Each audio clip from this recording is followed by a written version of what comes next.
The Dreyfus Affair.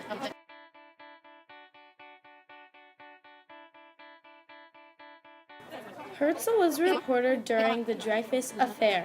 It was then that he realized that the Jewish people needed their own homeland. Theodor Herzl did not come from a traditional Jewish family. He was from Hungary.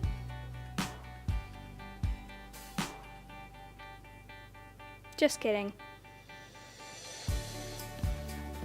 The birth of Zionism.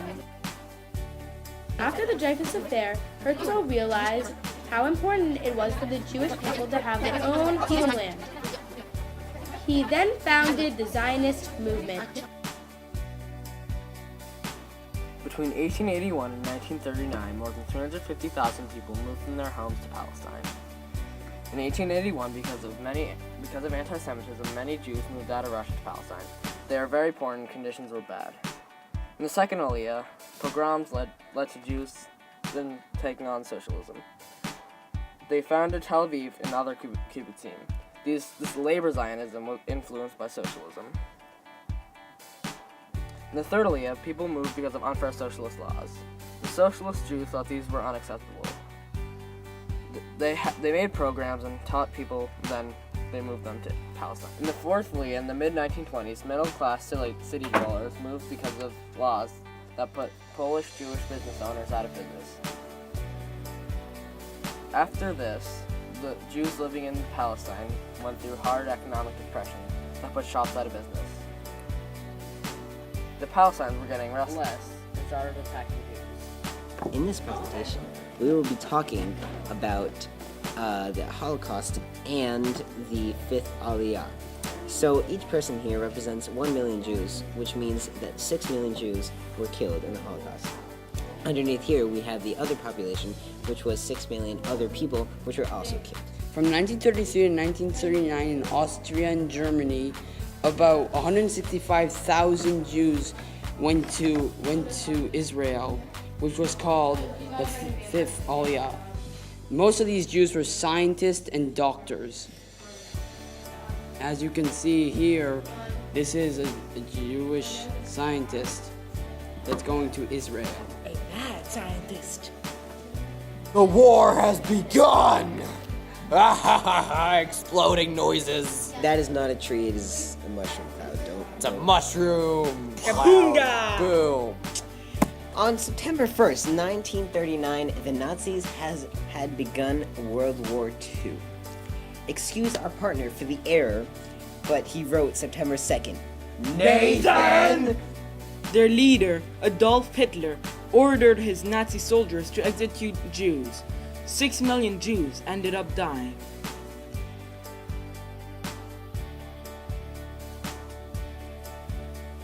Also, Hitler ordered the Jews to wear yellow patches so then everyone could notice them.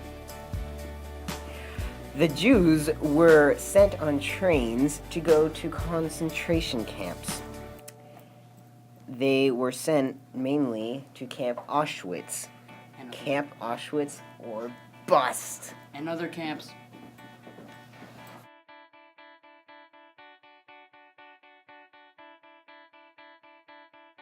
The British did not let the Jews go into Palestine, now called Israel.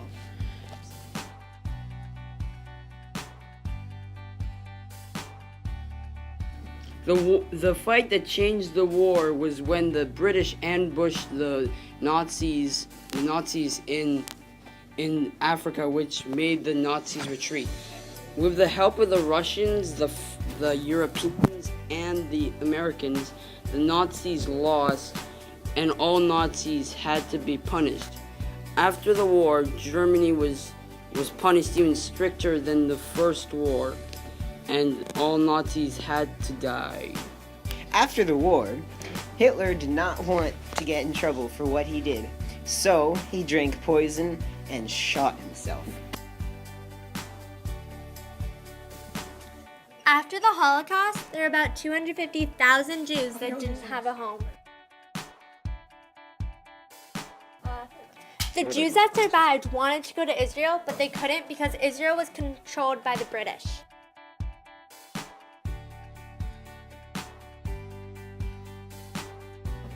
If one of the Jewish people tried to escape into Israel and got caught, they would have to be sent to a displaced person camp.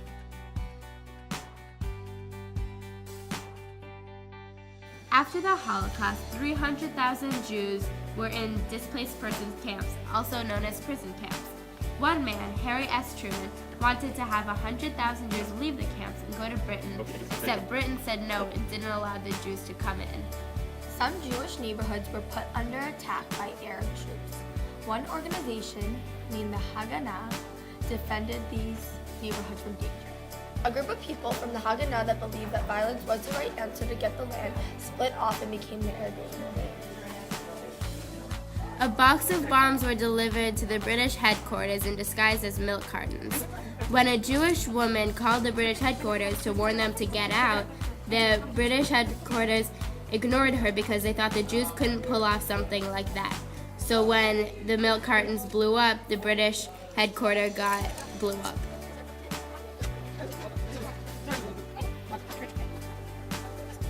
The Jews secretly got on 2 British ships, and luckily they couldn't be caught.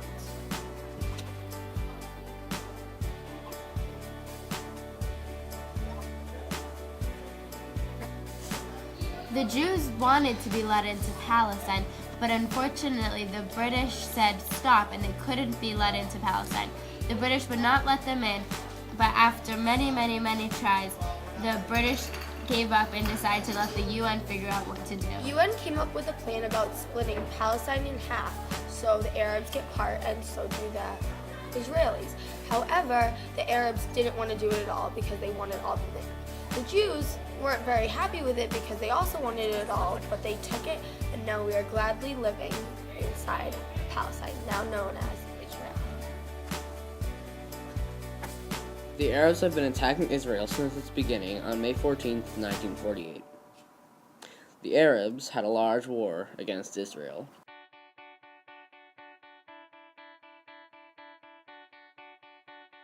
Half of Jerusalem was lost to Jordan. In 1949, the Arabs returned to their homes but never signed a peace treaty. The UN appointed a special commission on Palestine to investigate the problem. They proposed to divide Palestine. The UN voted the partition plan into place. This is the partition plan they voted into place.